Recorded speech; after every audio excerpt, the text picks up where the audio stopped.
Olá, esse é o canal Arte do Bem Viver e com mais um fragmento analítico. Recentemente um paciente se separou da esposa e me perguntou: e agora como eu faço com meu filho? E eu decidi gravar este vídeo. Então, o tema deste vídeo é este. É falar um pouco sobre o que fazer quando o casal se separa e tem filhos. Como se deve lidar com uma criança a partir de uma separação? Eu tenho 4 dicas que eu gostaria de dar para os casais que estão passando por isso. Antes de falar sobre essas 4 dicas, é importante falar sobre uma preocupação que existe em relação à criança se traumatizar. Costumo dizer que há uma diferença entre frustração e trauma. Não tem como livrar nossos filhos da frustração. A frustração faz parte da vida.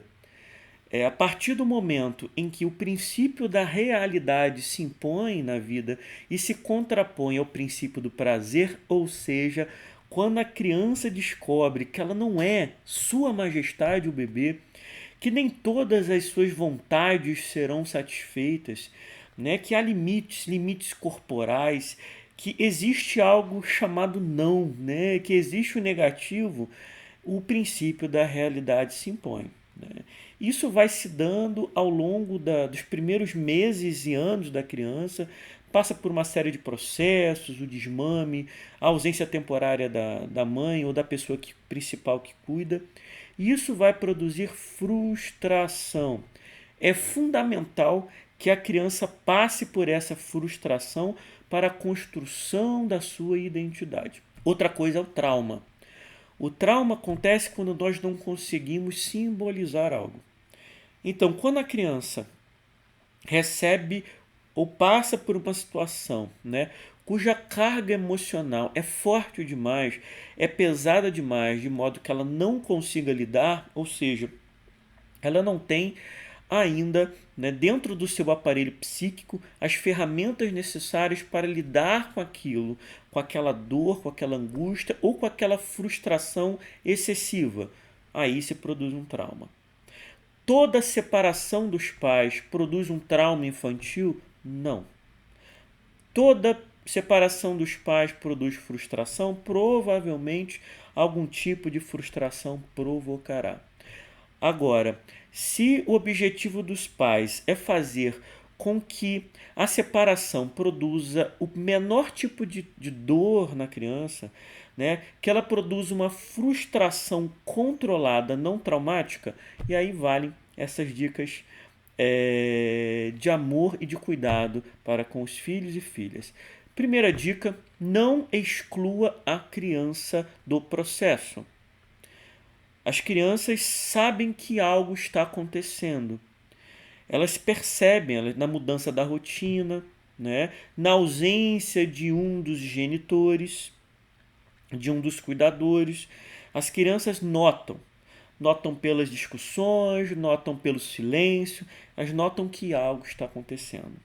Quando, na intenção de proteger a criança, né, mantém-se o silêncio, ou se mente para a criança, ou excluem a criança do processo no sentido de fingir que nada está acontecendo, isso é muito frustrante, muito doloroso e potencialmente traumático.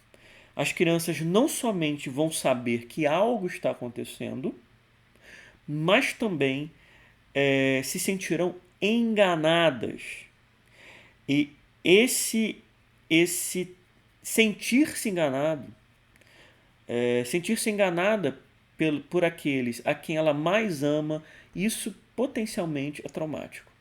Então não faça isso, né? Não exclua a criança do processo. Claro, não é para você ficar discutindo as questões que são próprias da relação. Tá? Inclua amorosamente a criança no processo, de acordo com a idade dela e aquilo que ela pode entender, e jamais finja que nada está acontecendo. Não minta para a criança quando isto acontecer. Segunda dica: estabeleça uma rotina que seja boa para a criança.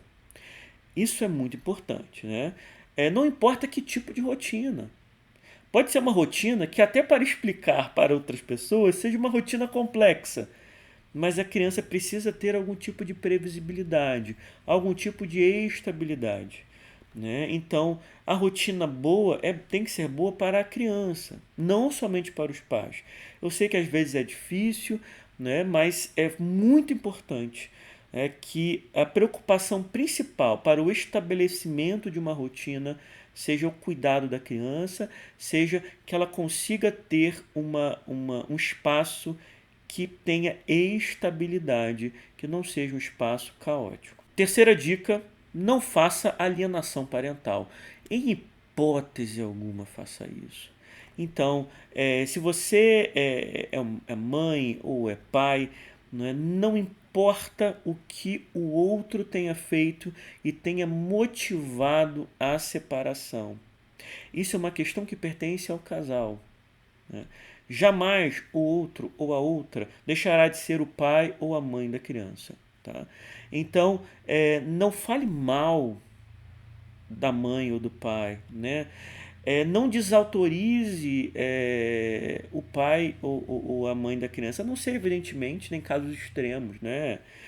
Em situações em que a vida da criança estiver em risco, né? Em que algo comprometer a saúde física ou mental do seu filho. Não sendo isso, não faça isso. Né? Em hipótese alguma, diminua, desmereça, desqualifique, né, o pai ou a mãe do seu filho, porque isto ele vai carregar para o resto da vida e isto é traumático, isto confunde a criança, isso produz culpa na criança, né? Porque muitas vezes um dos genitores, por sentir raiva daquele que se foi, né, pelo fim de uma relação, exige também que o filho sinta a mesma coisa. Só que o filho ama o pai, só que o filho ama a mãe. Né? E quando ele é obrigado a sentir raiva, mas não sente, a criança se culpa. Então ela se culpa por amar, né, aquele que potencialmente é descrito como uma pessoa horrível. Né? A criança ainda não tem a capacidade de lidar com isso psiquicamente, e isso é traumático. Então não faça, em hipótese alguma, alienação parental. Quarta dica e última: não se exclua da vida da criança. Tá? Eu sei que em alguns casos, né, a chamada guarda compartilhada não é possível, né, quando um dos genitores mora em outra cidade, mora em outro estado, mora em outro país. Então, o ideal, né, que seria a guarda compartilhada, não pode ser efetivado, mas deve ser sempre, evidentemente, a primeira opção, porque é a opção que inclui uma percepção que é muito óbvia, mas parece que há muito pouco tempo isso está sendo visto de uma forma mais clara e principalmente pelos homens. Os filhos, as crianças, pertencem e são responsabilidade dos pais. Pertencem não no sentido de objeto, evidentemente, né, mas no sentido de terem sido gerados. Né? A responsabilidade do cuidado, ela é dos pais, de ambos. Não importa se é papai e papai, se é mamãe e mamãe, ou se é papai e mamãe. Ambos são responsáveis pela criança. Então não existe aquela história, né? Foi muito comum no passado de que o casal se separa, a responsabilidade dos filhos é da mulher, tá? Não cabe mais isso, tá? Nosso mundo não tem mais espaço para isso. E hoje se sabe quanto isso é danoso e traumático também para a vida das crianças. Então, somente em casos extremos deve-se pensar numa guarda unilateral. Mas, não sendo assim, não se exclua da vida da criança. Primeiro pela guarda, não importa o quanto a sua rotina será mudada, transformada, os filhos fazem isso e isso precisa acontecer. É um ato de amor, é um ato de cuidado e a responsabilidade precisa ser dividida. E não somente na guarda. Não se exclua da vida da criança nos processos mais importantes dela. Então, isso vale para qualquer um, né? Isso vale para o pai, para a mãe. Não se exclua da vida da criança quando ela estiver doente. Não se exclua da vida da criança nos processos decisórios, né? Nos grandes momentos, nas grandes decisões e nos momentos em que a criança precisa emocionalmente de cuidado.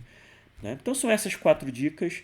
Né? Primeira delas, repetindo, né? Não exclua a criança dos processos, ou seja, não finja que nada está acontecendo. Segundo, estabeleça uma rotina que seja boa para a criança. Terceiro, não faça alienação parental. Quarto, não se exclua da vida da criança. O que você achou dessas dicas? Você acha que tem mais alguma dica para ser dada? Você concorda com elas? Você não concorda com elas? Deixe o seu comentário. Né? Se você gostou desse vídeo, por favor, deixe o seu like. Siga o nosso canal no YouTube, Arte do Bem Viver, e no Instagram, @Vinicius Esperanca Lopes. Um abraço para todos, saudações de Caronte.